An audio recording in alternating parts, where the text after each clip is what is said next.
जय भीम, नमो बुद्धाय। दोस्तों दोस्तों भारत एक ऐसी भूमि है जहां हर सांस में साधना बसती है, जहां सत्य का मार्ग शब्दों में नहीं, अनुभव में खोजा जाता है।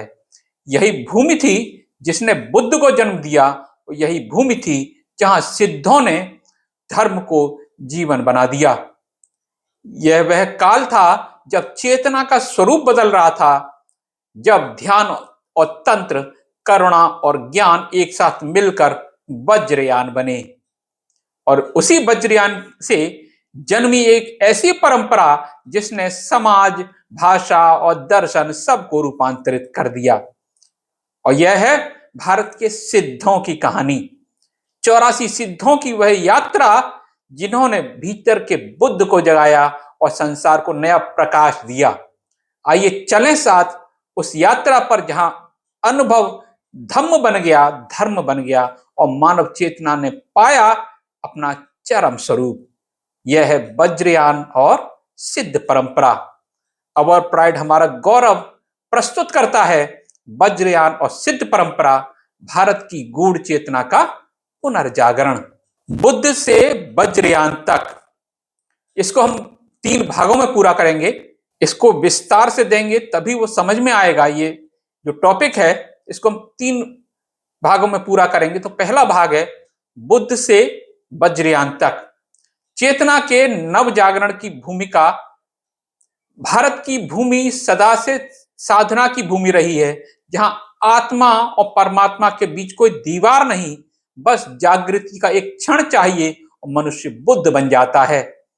6ठी शताब्दी ईसा पूर्व, उत्तरी भारत का समय, राजकुमार सिद्धार्थ कपिल वस्तु से निकलकर सत्य की खोज में मगध के जंगलों में पहुंचे और गया के बोधि वृक्ष के तले उन्होंने पाया ज्ञान का प्रकाश। यहीं से शुरू हुई मानव चेतना की सबसे बड़ी यात्रा, बौद्ध धम्म की यात्रा। प्रथम चरण प्रारंभिक बौद्ध युग 5वीं शताब्दी से 1वीं सदी ईसा पूर्व तक। बुद्ध के निर्वाण लगभग 483 ईसा पूर्व के बाद उनके शिष्य 3 महती संगतियां करते हैं। पहली राजगृह जो महाकाश्यप के नेतृत्व में हुई, दूसरी वैशाली जो उपाली थेर के नेतृत्व में हुई, और तीसरी पाटलिपुत्र सम्राट अशोक के काल में लगभग 250 ईसा पूर्व में हुई। अशोक ने बौद्ध धर्म को राज्य का आधार बनाया, संगमों का निर्माण करवाया और अपने पुत्र महेंद्र व पुत्री संघमित्रा को श्रीलंका भेजा, जहां से बौद्ध धर्म दक्षिण एशिया में फैला। द्वितीय चरण महायान का उदय, 1ली शताब्दी से 6वीं सदी ईस्वी तक। समय के साथ बौद्ध विचारों में भिन्नता आई। एक शाखा थेरवाद या हीनयान कहलाई, जो व्यक्तिगत मुक्ति अरहत तत्व पर केंद्रित थी, और दूसरी या शाखा बनी महायान, जिसका ध्येय सभी प्राणियों की मुक्ति था। एक्चुअली साथियों, जो थेरवाद शाखा थी वो पूरी तरह से भगवान बुद्ध के वचनों पर, उनकी आज्ञाओं पर, उनके उपदेशों पर आधारित थी। लेकिन जब बाहर के आक्रमणकारी जो भारत में आए, उनमें विशेषतर कुषाण, शक, जब ये भारत में आए तो ये बुद्ध के होकर के रह गए। लेकिन जो थेरवादी थे, जो पूरी तरह से भगवान बुद्ध की आज्ञाओं पर, उनके वचनों पर चलते थे, उनने जो नए आए बाहर से लोगों को उतनी अहमियत नहीं दी, जिससे उनको यानी कि कुषाणों को, शकों को कुछ नाराजगी महसूस हुई। और उसके बाद कुषाणों ने एक नई शाखा को जन्म दिया, वो थी महायान। क्योंकि महायान में जो थेरवाद थी, उसमें स्वयं के अरहत तत्व को प्रमुखता दी गई है, बल्कि जो महायान है उसमें संपूर्ण प्राणी मात्र की मुक्ति, संपूर्ण प्राणी मात्र के सुख को ध्यान में रखा गया है। और उनकी मुक्तियों के लिए वहां बोधिसत्वों का प्रचलन आया और भारत की पहली मूर्ति भी कुषाणों ने बनवाई और वो थी बुद्ध की मूर्ति। आपने राष्ट्रपति भवन में मूर्ति देखी होगी जो खड़ी मुद्रा में है, और वही सेम उसी तरह की मूर्ति मथुरा के संग्रहालय में भी है। वही भारत की पहली मूर्ति थी जो कुषाणों ने बनवाई थी।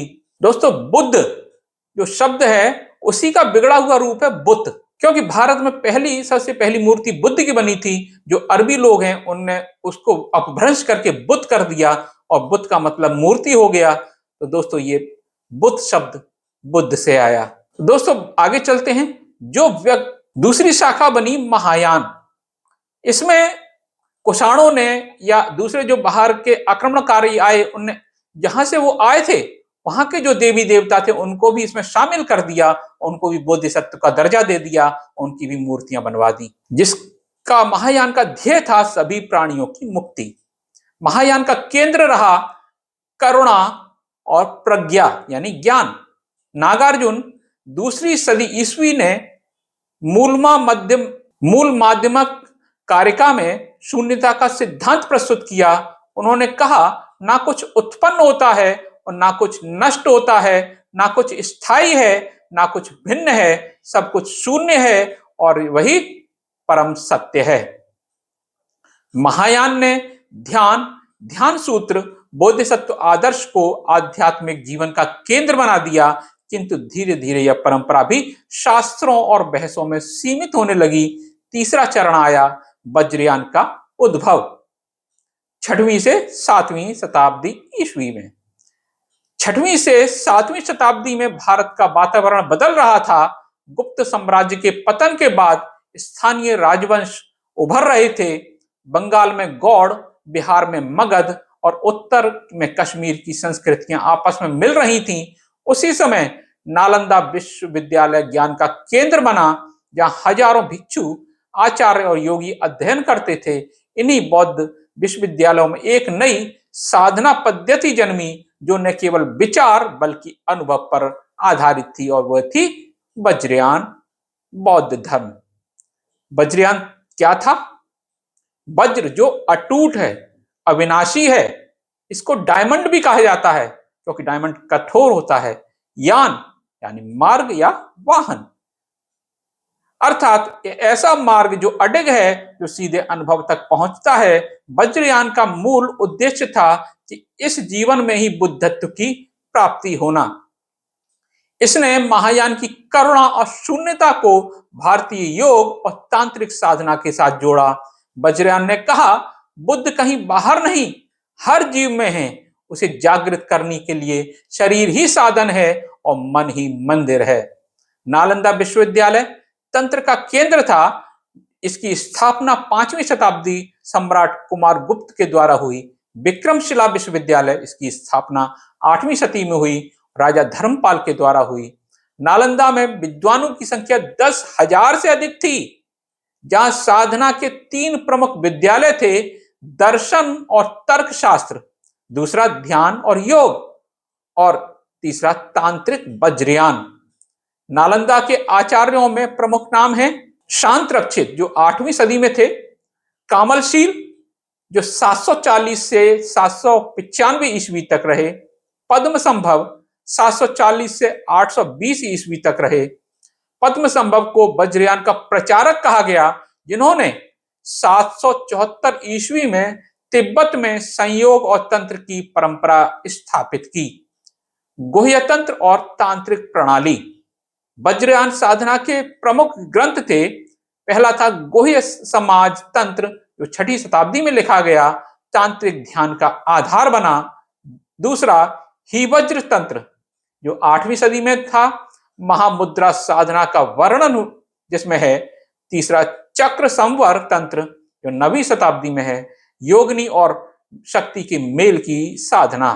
इन ग्रंथों में मंत्र, मुद्रा, मंडल और ध्यान की प्रक्रियाएं दी गई हैं, जहां महामुद्रा, योगिनी तंत्र, दोहा योग जैसे शब्द प्रचलित हुए।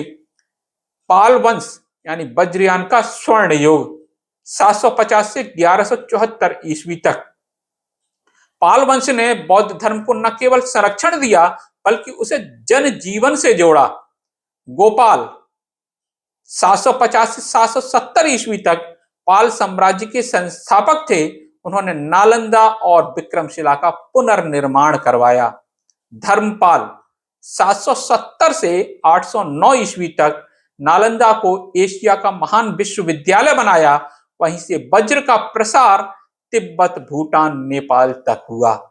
देवपाल 809 से 850 ईस्वी तक इनके शासन में सिद्ध साधकों का उत्कर्ष हुआ।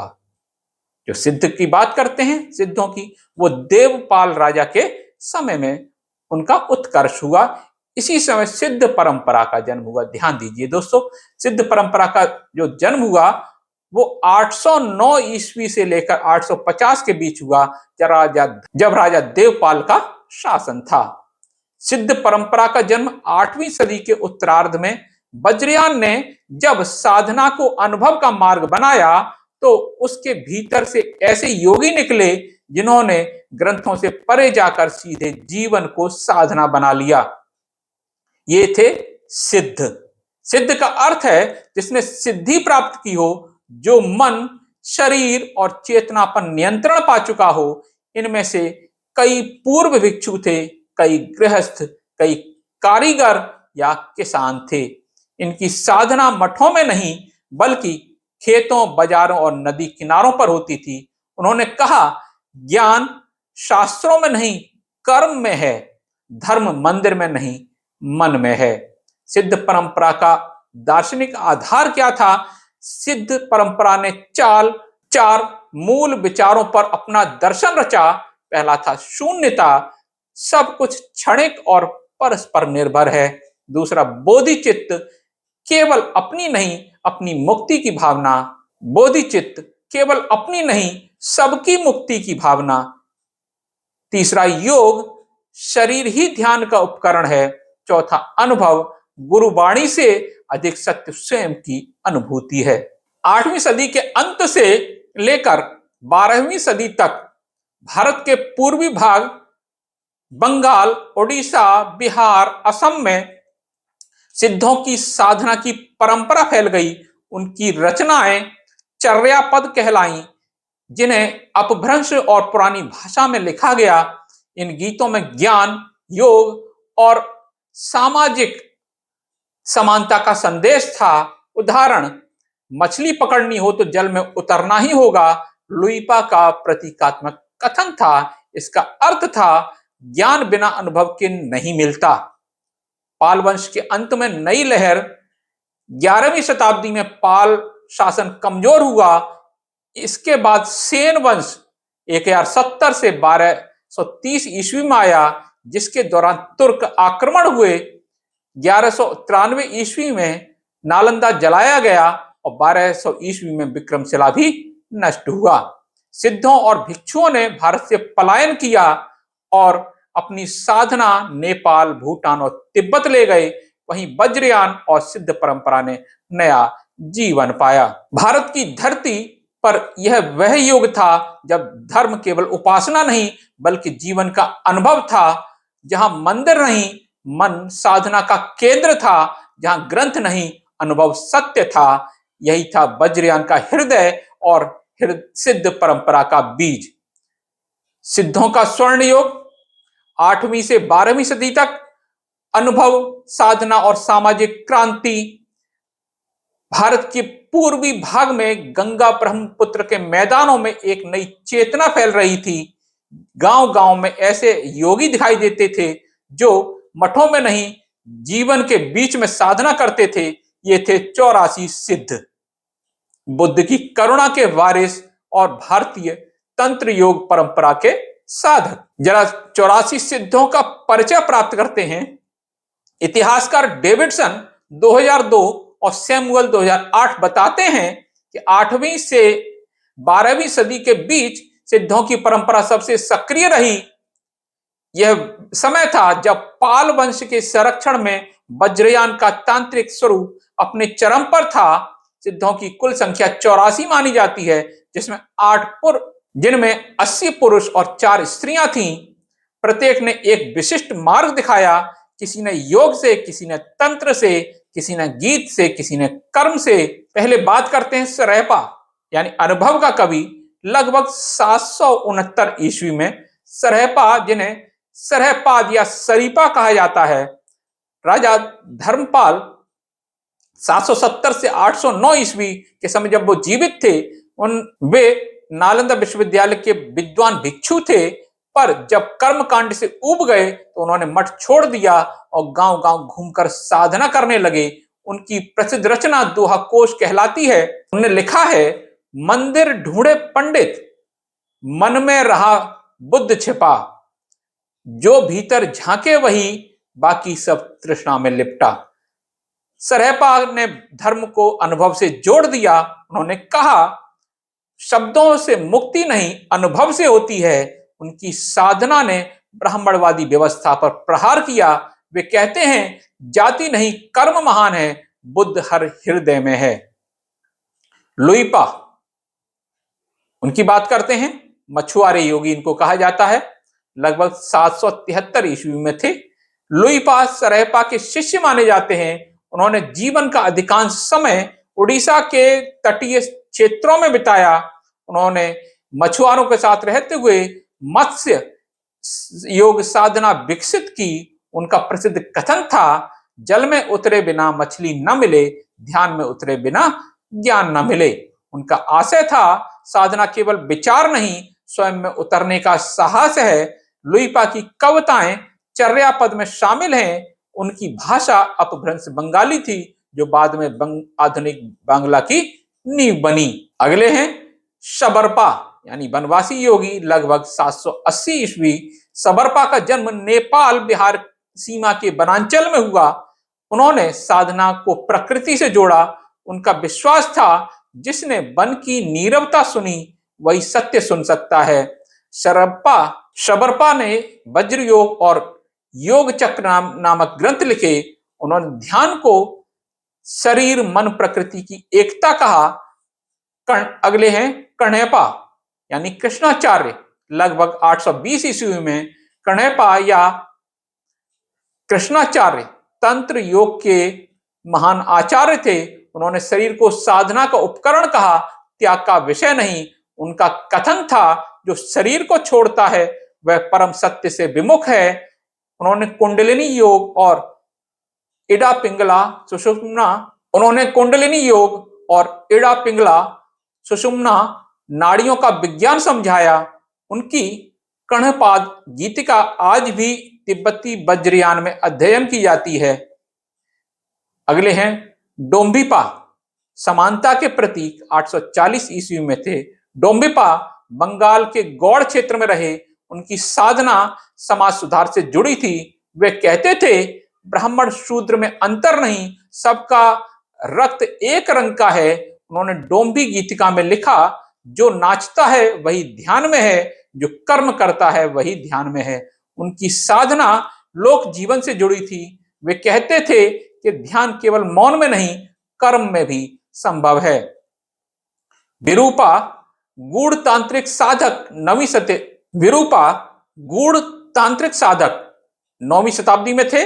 विरूपा कश्मीर या मगध क्षेत्र के माने जाते थे। उन्होंने वज्रवराही और विरूपा गूढ़ तांत्रिक साधक 9वीं सदी में थे।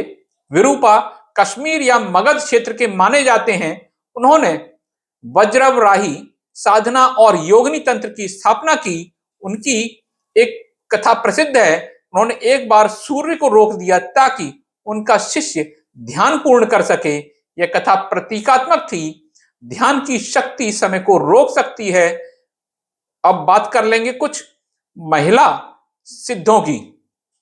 इन्हें महिला सिद्धाएं कहा जाता है। लक्ष्मीकरा, कनकलापा और सन्नभद्रा सिद्ध परंपरा की 4 प्रमुख साधिकाएं थीं। लक्ष्मीकरा जो 9वीं शताब्दी में थी, उन्होंने कहा, पुरुष स्त्री दो नहीं, दोनों चेतना के एक ही रूप हैं। उन्होंने महामुद्रा साधना में स्त्री शक्ति को केंद्र माना। कनकलापा, उन्होंने शक्ति और करुणा को तंत्र के 2 पक्ष बताया। उनकी साधना तिब्बती डाकनी योग में विकसित हुई। चन्नभद्रा और रेखलापा, इन दोनों ने योगिनी तंत्र की परंपरा आगे बढ़ाई, जो बाद में वज्रयान की योगिनी साधना बनी। सिद्धों की साधना यानी 5 अंग कौन कौन से हैं? वज्रयान की सिद्ध परंपरा की साधना 5 मुख्य अंगों पर आधारित थी। पहली, मंत्र यानी ध्वनि, चेतना की तरंगें, ओम माणि पद्मे हम। दूसरी, मुद्रा, शरीर, हाथ पैर की गतियां और ऊर्जा संतुलन। तीसरी, मंडल यानी चेतना मानचित्र, ध्यान के भीतर ब्रह्मांड का प्रतीक। चौथी, ध्यान, मन, बाह्य नहीं अंतर्मुखी दृष्टि। गुरु दीक्षा, संवाद और अनुभव का हस्तांतरण।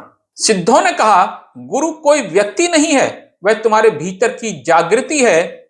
दार्शनिक आधार, शून्यता और बोधिचित्त। सिद्धों का दर्शन 2 स्तंभों पर खड़ा था, शून्यता और बोधिचित्त। शून्यता, संसार का कोई स्थायी स्वरूप नहीं है, हर वस्तु क्षणिक और परस्पर निर्भर है। बोधिचित्त, सभी ऐसा मन जो केवल स्वयं के लिए नहीं, सभी प्राणियों के कल्याण के लिए साधना करे। उन्होंने कहा, बुद्धत्व तब नहीं आता जब तुम मुक्ति पाओ, बल्कि जब तुम दूसरों की मुक्ति में जियो, बुद्धत्व तब आता है। भाषा और साहित्य, चार्यापद। सिद्धों की कविताएं चार्यापद के नाम से प्रसिद्ध हैं। 1916 ईस्वी में पंडित हरप्रसाद शास्त्री ने नेपाल से इन पांडुलिपियों की खोज की। इनमें 47 कवियों की 50 रचनाएं थीं। उदाहरण के लिए, बाजरे की रोटी खाए, मन को पकाए ध्यान में, जो भीतर झांके वही बुद्ध को पाए। इन गीतों की भाषा अपभ्रंश प्राकृत थी, जो आधुनिक हिंदी भाषा और असमिया और बांग्ला की जननी बनी। सामाजिक परिवर्तन। सिद्धों ने कहा, धर्म को जियो, पूजा मत बनाओ। उन्होंने ब्राह्मणवादी जड़ता का विरोध किया और श्रमजीवी वर्ग को सम्मान दिया। उनकी वाणी ने समाज में समानता का बीज बोया, जो आगे चलकर संत कवियों में फूला। कबीर की उलटवासी, दादू और नानक का निर्गुण भक्ति मार्ग सभी सिद्धों की वाणी से प्रभावित हैं। नाथ परंपरा से संबंध क्या है सिद्धों का? 9वीं से 11वीं सदी में सिद्ध परंपरा से नाथ संप्रदाय विकसित हुआ। मत्स्येंद्र नाथ लगभग 900 ईस्वी और गोरखनाथ 11वीं सदी में सिद्धों की योग परंपरा को हठ योग में ढाला। दोस्तों, सिद्धों से ये उत्पन्न हुए जो नाथ हैं, कण्हेपा और सरेपा के विचार नाथों के मन को मारो और तन को साधो सिद्धांत में झलकते हैं। गुरु शिष्य परंपरा। गुरु को सिद्धों ने जीवित बुद्ध कहा। सरेपा, लुईपा, कण्हेपा, मत्स्येंद्रनाथ, गोरखनाथ, यह श्रृंखला भारतीय योग का आधार बनी। गुरु केवल शिक्षा नहीं है, अनुभव का संचार था। गुरु से शिष्य तक दीक्षा वाणी से नहीं, दृष्टि से दी जाती थी। सिद्धों ने धर्म को जीवन बनाया। उनकी साधना में भक्ति थी, पर अंधविश्वास नहीं, ज्ञान था पर घमंड नहीं। उन्होंने कहा, जो भीतर के बुद्ध को पहचान ले वही सच्चा सिद्ध है। सिद्ध परंपरा का पतन और पुनर्जागरण। भारत से तिब्बत तक। 12वीं सदी का भारत जब नालंदा जली, 12वीं सदी भारत का सांस्कृतिक वातावरण तेजी से बदल रहा था। पाल वंश का पतन हो चुका था, बंगाल में सेन वंश का उदय हुआ। उसी समय उत्तर पश्चिम से तुर्की आक्रमणों की शुरुआत हुई। 1193 ईस्वी में बख्तियार खिलजी ने नालंदा विश्वविद्यालय को आग के हवाले कर दिया। विक्रमशिला और ओदंतपुरी महाविद्यालय भी नष्ट करा दिए गए। सदियों से पल्लवित वह परंपरा, जहां ज्ञान, ध्यान और करुणा साथ साथ चलते थे, राख में बदल गई। सैकड़ों बौद्ध भिक्षु मारे गए, हजारों ग्रंथ जल गए, लेकिन कुछ आचार और सिद्ध बच निकले, जो अपनी परंपरा को लेकर हिमालय की ओर बढ़ गए। यहीं से हुआ आरंभ सिद्ध परंपरा का प्रवास। नेपाल में पुनर्जन्म 11वीं से 13वीं सदी तक। भारत से निकले कई सिद्ध और आचार्य नेपाल पहुंचे।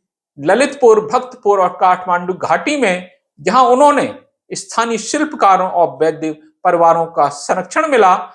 नेपाल में न्यूआरी बौद्ध धर्म ने सिद्धों की परंपरा को नया जीवन दिया। सिद्धों की परंपरा को नया जीवन दिया। इन आचार्यों ने यहाँ मिलकर चार्या पदों का संकलन किया जो 1916 में पुनः खोजे गए। नेपाल में सिद्धों को सिद्धाचार्य या सिद्ध पूज्य कहा गया। उनकी साधना न्यूआ बौद्ध तंत्र के नाम से जानी गई। तिब्बत की ओर यात्रा पद्म संभव और अतीश दीपंकर की। भारत से निकली यह चेतना तिब्बत की पर्वत भूमि तक पहुंची। पहली बार वज्रयान का बीज आचार्य पद्म संभव यानी गुरु रिनपोछे जो 740 से 820वीं ईस्वी तक थे लेकर के गए। उन्होंने तिब्बत में उनको गुरु रिनपोछे कहा गया, अर्थात गुरु जो अमूल्य रत्न है। उन्होंने वहां समय मठ की स्थापना की। यह तिब्बत का पहला बौद्ध विश्वविद्यालय था। पद्म संभव ने भारतीय ग्रंथों गुह्य समाज तंत्र, हिवज्र तंत्र, योगिनी तंत्र का तिब्बती अनुवाद करवाया। उन्होंने कहा, ध्यान तब नहीं जब तुम संसार से भागो, ध्यान तब है जब तुम संसार में भी शून्य रहो। अतीश दीपंकर श्री ज्ञान 982 से 1054 ईस्वी तक 11वीं सदी में विक्रमशिला के महान आचार्य अतीश दीपंकर श्री ज्ञान तिब्बत गए। वहां कदम्पा परंपरा की नींव डाली। उन्होंने बोधिचर्यावतार और lamp for the path to enlightenment जैसे ग्रंथों के माध्यम से वज्रयान को व्यवस्थित दर्शन दिया। उनकी शिक्षाओं से तिब्बत में 4 मुख्य बौद्ध परंपराएं विकसित हुई। पहली निंगपा पद्म संभव की परंपरा है। कग्यू यानी श्रुति परंपरा मारपा और मिलारेपा से है। तीसरी शाक्य संरचित तंत्र। चौथी गेलुग यानी दलाई लामा की परंपरा सोंगखापा द्वारा 14वीं सदी में स्थापित हुई। मिलारेपा सिद्धों की आत्मा का तिब्बती रूप। 1040 से 1123वीं ईस्वी तक मिलारेपा तिब्बत के सबसे महान योगी माने जाते हैं। वे भारतीय सिद्धों के उत्तराधिकारी थे। उन्होंने गुरु मारपा लोत्सावा से ने भारत के सिद्धों से दीक्षा प्राप्त की थी। मिलारेपा की कविताएं सिद्धों के चर्या की जैसी हैं। वे कहते हैं, मैं पर्वत पर अकेला बैठा, बादल है मेरे मित्र और मौन मेरा गुरु। जिसने भीतर का सूरज देखा उसे किसी दीपक की आवश्यकता नहीं। उनका जीवन सिद्धों के सिद्धांतों का जीवंत उदाहरण है। त्याग, ध्यान और करुणा का संगम है। आगे बात करेंगे तांत्रिक साधना का परिवर्तन। तिब्बत में सिद्धों की साधना ने नया आकार लिया। यहां उन्होंने पंच मार्ग का तंत्र निर्धारित किया। पहला क्रिया तंत्र यानी बाह्य शुद्धि और पूजा। दूसरा चर्या तंत्र, ध्यान और कर्म का संतुलन। तीसरा योग तंत्र, ध्यान और प्राणायाम। चौथा अनुत्तर योग तंत्र यानी महामुद्रा और दोहा। पांचवा अत्योग तंत्र, जोगचेन, शुद्ध आत्मा की अवस्था। यह 5वां स्तर डायरेक्ट रियलाइजेशन कहलाता है, जहां साधक अपने भीतर के बुद्ध को सीधे पहचानता है। हम बात करेंगे दार्शनिक दृष्टि और शून्यता से पूर्णता तक। वज्रयान और सिद्धों की सबसे बड़ी खोज यह थी कि शून्यता कोई नकार नहीं बल्कि अनुभव की पूर्णता है। उनके अनुसार जब अंधकार मिट जाता है, जब जो बचता है वही बुद्ध है। यह दर्शन न केवल ध्यान की पद्धति थी बल्कि जीवन की आख्या भी थी। वज्रयान का यह सिद्धांत आज के न्यूरोसाइंस और मनोविज्ञान से मेल खाता है। ध्यान की अवस्था में मन का शांत होना और एकाग्रता तक पहुंचना आवश्यक है। सिद्धों की भाषा से आधुनिक साहित्य तक भारत में भले ही वज्रयान लुप्त हो गया है, पर सिद्धों की भाषा जिंदा है। उनकी रचनाएं चर्यापद, दोहा कोश और संध्या गीत ने हिंदी, बांग्ला और असमिया जैसी भाषाओं की आत्मा को जन्म दिया। कबीर की बाणी, अलख निरंजन, डोंबिपा और सरहपा की संध्या भाषा का ही पुनर्जन्म है।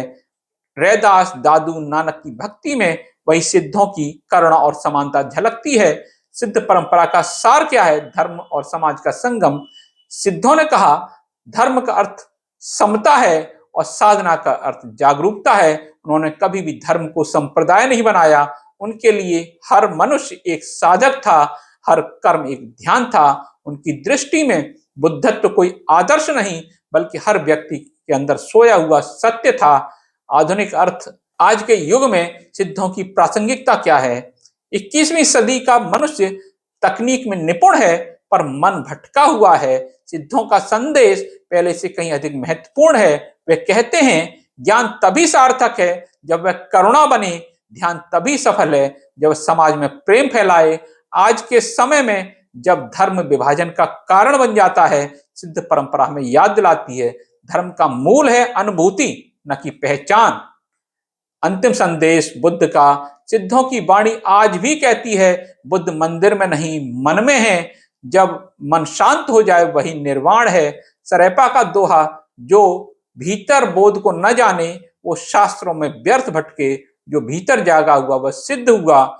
यही सिद्ध परंपरा का सार है, ज्ञान को जीना, करुणा को बांटना और भीतर से बुद्ध को पहचानना। भारत से तिब्बत तक, गंगा से हिमालय तक सिद्धों की यह परंपरा केवल धर्म की कथा नहीं बल्कि मानव चेतना के विकास की कहानी है। वे हमें याद दिलाते हैं कि सच्चा धर्म मंदिरों में नहीं बल्कि हर करुणा में, हृदय में बसता है। जब भीतर का दीपक जलता है तब संसार प्रकाशित होता है। सिद्धों की यह परंपरा केवल धर्म की कथा नहीं बल्कि मानव की चेतना की क्रांति है। उन्होंने बताया मुक्ति किसी और लोक में नहीं बल्कि इसी जीवन में संभव है। उन्होंने कहा शरीर ही मंदिर है, मन ही ध्यान की भूमि है और करुणा ही सच्ची आराधना है। आज जब संसार शोर और संघर्ष से भरा हुआ है तब सिद्धों की वाणी गूंजती है, जो भीतर जागा वही बुद्ध है। आज के इतिहास की यह साधना हमें याद दिलाती है धर्म का अर्थ पूजा नहीं है बल्कि चेतना का जागरण है। दोस्तों, ये आज का वीडियो आपको कैसा लगा? अगर ये आपके अंदर भी बुद्धत्व को झकझोर पाया हो, अंदर के सत्य को झकझोर पाया हो, तो इस वीडियो को लाइक कीजिए, शेयर कीजिए, सब्सक्राइब कीजिए। अगर आप चाहें तो हाइक भी कर सकते हैं। और आप इसी तरह का अन्य वीडियो कोई देखना चाहते हैं तो हमें आप कमेंट में बता सकते हैं। अगले वीडियो में मिलता हूं, तब तक के लिए जय भीम, नमो बुद्धाय।